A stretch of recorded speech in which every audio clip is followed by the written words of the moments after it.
In this video, I'm going to be reviewing the movie The Batman. This movie is a complete standalone film. It has nothing to do with any of the other DC films.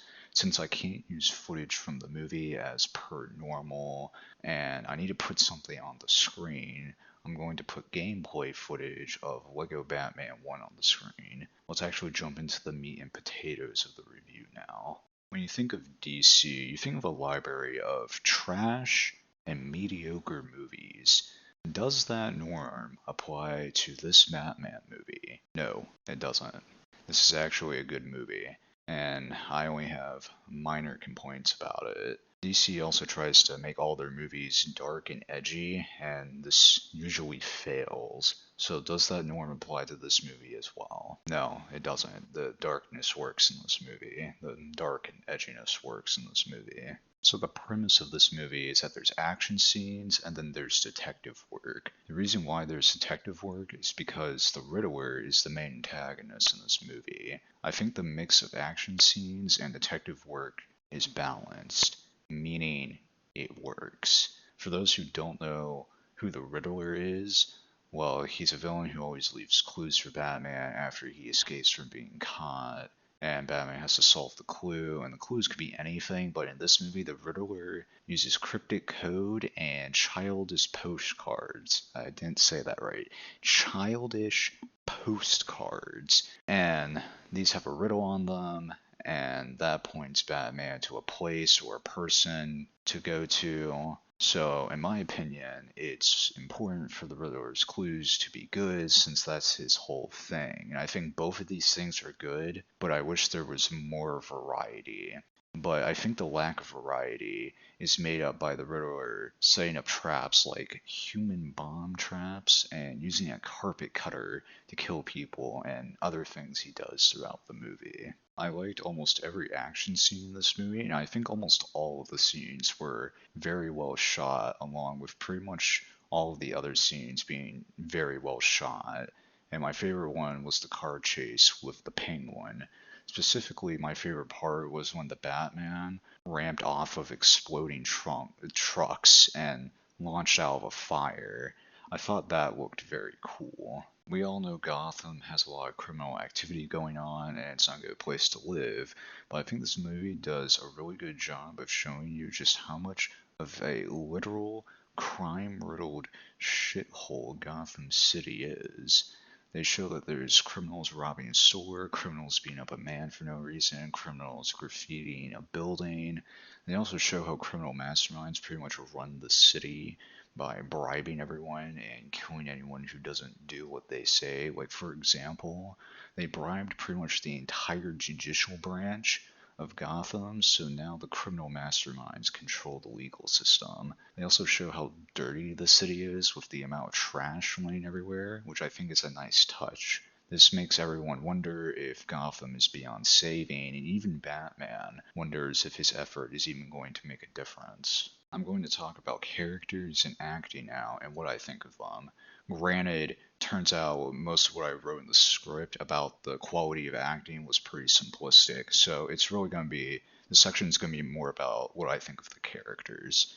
So let's jump into this section. I think Robert Pattinson does a good job playing the role of Batman. In terms of Batman and Bruce Wayne's character in this movie, I think that Batman being pretty gloomy and kind of depressed at everything going on around him works and is just fine. Bruce Wayne, however, is a side character in this movie, meaning Bruce Wayne does not get a whole lot of screen time and acts the exact same as Batman with being gloomy and kind of depressed at everything, even out in public. I think this does work considering the things going on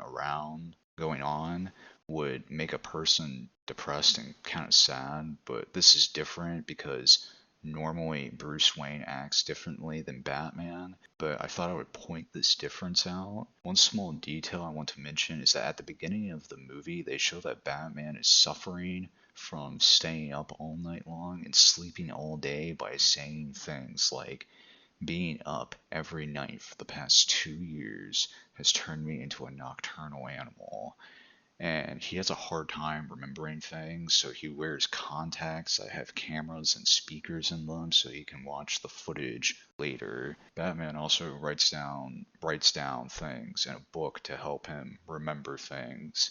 And when they show Bruce Wayne for the first time, his eyes have a whole bunch of black around them, and I was like, holy shit, his eyes are fucked up. And then it turns out it's just makeup he decides to put on for some reason. That's a really small nitpick about the black eye thing, but I wanted to point it out, or I wanted to point it out.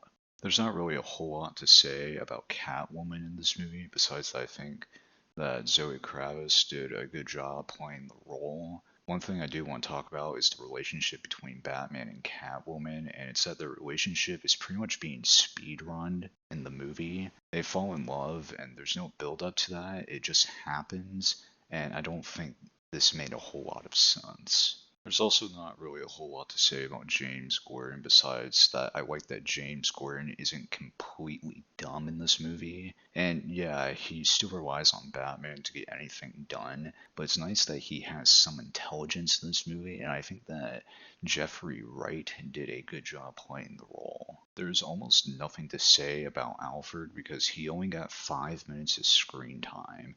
And I'm not joking here. He literally only got about 5 minutes of screen time. But I think Andy Skirts, is that how you say that? I think Google Translate told me how to pronounce that beforehand. I'm sorry if I butchered that, but I think he does a good job of playing the role. And something else I want to talk about, which I'm going to dive into minor spoilers here, but Alfred's last scene in the movie is him being in a hospital bed, and there's a very destructive event at the end of the movie, and they don't show us if Alfred survived or not. The most outstanding performance in this movie to me is the Riddler. I think Paul Dano does a very good job playing as the Riddler, and I think the way the character is handled is also done very well. And in terms of what I mean by handled very well, I mean that the Riddler is, in all things I've seen him in, he's just a comedic relief character, and you could say that he's just full on goofball mode, and he does not even appear to be intimidating. In this movie, however, the Riddler is treated very seriously and is definitely a threat and possibly a psychopath, and I like that. I think they nailed the Riddler in this movie. The biggest complaint I have about this movie is the multiple times that Batman uses plot armor, and I mean this figuratively and literally. I'm going to dive into minor spoilers again, so spoiler warning.